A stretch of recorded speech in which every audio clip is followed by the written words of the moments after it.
Welcome to today's news. Karnataka Bank is inviting the application for the post of probationary officer. The last day to apply is December 10, 2024.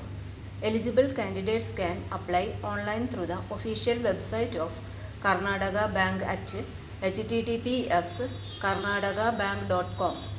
The last day to apply is December 10, 2024. The examination will be conducted on December 22, 2024. Graduates and postgraduates are eligible to apply the post.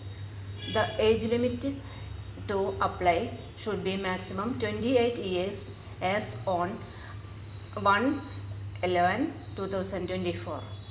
For more information, visit the official website https://karnatakabank.com.